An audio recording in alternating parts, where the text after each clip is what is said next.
when she would say Laksha Kuthe, which is where's your attention, there was, so Marathi language is strong, right? So we get told this since age this, little, by uncles, aunties, everybody. There's no reaction. It's like, oh yes, where is my attention? And you move on and you fix yourself. And so you don't do that mistake again. You might do another mistake, some completely different one. But there's that, that relationship. It's a symbiotic relationship. As much as we needed her, she needed us. We are the foundation of Sahaja Yoga, right? In America in 80s, Sahaja Yoga was not, how do you say, you could count on your fingers and toes. That many yogis were in 85, 86 in America. It's a symbiotic relationship. God cannot exist without his devotees, and devotees cannot exist without God. So we are all in it together, and that feeling, we should keep that we are, all of us are one, and all of us are wanting to connect to her. So there is no, what protocol can you break? Like how much dirt can a little drop of ocean collect that that a drop of water can collect that the ocean cannot clean? It doesn't work like that. You can be as polluted as you are in her presence, by her grace. It's no more. It's just, that is a reality. And so in pujas, I have seen sometimes older yogis correcting a lot to newer ones, which causes a reaction, which causes a fear in them, because they feel, oh, I broke some protocol because they did. If you are open to the grace of Shri Mataji, if your heart is clean, there is no mistake you can make. I am not saying don't follow protocol. Absolutely, there were certain protocols that she herself wanted. So she made it easy for us by telling us, like don't draw swastikas the other way.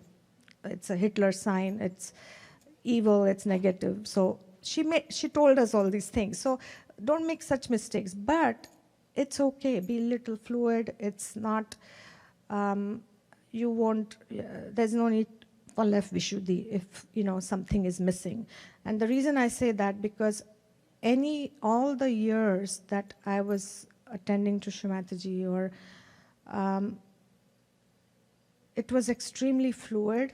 There was no, there was no recipe or no prescription of doing anything a particular way.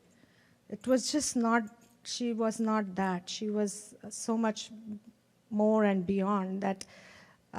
As long as the vibrations were flowing, as long as your Atma was open to her, like you absolutely had to open yourself to her, like you facing the sun, and the flower has to face the sun to receive the rays, right, from the sun. So the flower just has to be open and face the sun and receive. And then, then things work out. The flower blooms. It doesn't have to do anything. It just has to open itself or face the grace of the divine, and it is going to bloom. Nothing can stop it. It is going to blossom. It is going to flower. So I don't know if any of this helps for what questions. I've heard there are some questions which I can answer the best, but I cannot say that every puja was the same way, because she would switch things up. In the pujas in the 80s and 90s, she wouldn't even, not so much 80s, but mostly 90s, she would just look, and she would direct you with just the look. So even though all the trays were ready, and we are decorating the feet, I remember doing multiple things, and then she would put her hand out. So I am decorating her feet, but she wanted bangles put at the same time. You cannot do that physically. One person's here. And so you did what she said. So you just finish whatever you were doing. You go put the bangles on, go back, decorate. It was absolutely fluid.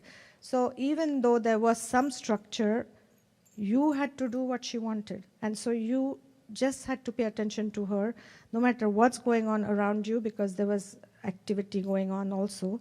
Your attention was, and she didn't have to say, she would just let you know what she wanted, So it was very fluid, it was absolutely beautiful, and it felt so natural. It wasn't ritual, it wasn't, it was just this play of, between the divine and the few humans that were on the stage, doing different things. And so in that context, I would like to share some joyful stories. Krishna Puja in mid-90s, I want to say it's 97, but I am not 100% sure which year, but Americas used to host pujas and Krishna Pujas. They always host Krishna Puja in Cabela. So we were there as hosting countries, Canada, South America, North America. We were there, as hosting the Krishna Puja in Cabela.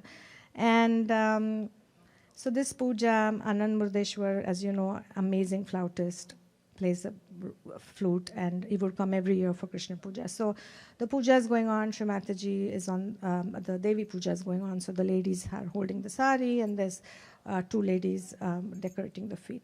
So with me was the South lady, Sajogini from South America, and she didn't speak English, and she was the one that the country chose for her to decorate Shri Mataji's feet. So we both are on the stage. We met at the feet. Like, I didn't know who she was. We didn't know each other, not even names. And they must have somebody must have told her, just follow her. So we were on the stage decorating the feet. And this has never happened to me in prior pujas or pujas after, sakshat pujas. But this particular puja, the music was, all the bhajans were always amazing.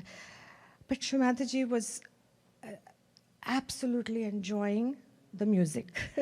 So in that enjoyment, and in her form of Shri Krishna, she was moving her feet, like when you keep tal, like that. She wasn't doing her hand, but she was moving her feet. So her feet were vibrating, and she wasn't lifting them off, but she was moving them. So now we have to draw the swastikas on moving feet. So this lady, it's the first time, she's looking at me like, should we hold the feet? And I'm like, no, she doesn't know. She's brand new, first time puja. I said, no, we just have to decorate the feet while they're dancing, really. So again, she's not lifting them off the ground, but they're definitely moving. So this had never happened in all the pujas before. She always would keep her feet very still while we are decorating them and bending over, and she would correct, like make it longer or whatever she wanted. It changed every time. So there's no form. I can't even say, oh, do it exactly like that, because she would not, it wouldn't be the same. Sometimes they were a little longer, sometimes. Anyway, that's just, that's how pujas were, very, very fluid. So this one, now the feet are moving, and so we had to decorate like catching the wave, when it's little still, you make a line, then you make another line. So it's not a straight line, right? It's choppy. So so anyway, the swastikas are done, and the joy pouring. She was thoroughly, so whenever the bhajan group, I don't know if it was Nirmal Sangeet said that, if there was a high note, her feet were, it's a little bit higher, like the heels were up. So we are trying to, you want the swastikas to look good, right? Like in the photograph, they're smooth, they match, So it was a very beautiful moment. She was enjoying us. She was really, her feet were dancing in a way, vibrating, and it felt like it was for me, it just felt like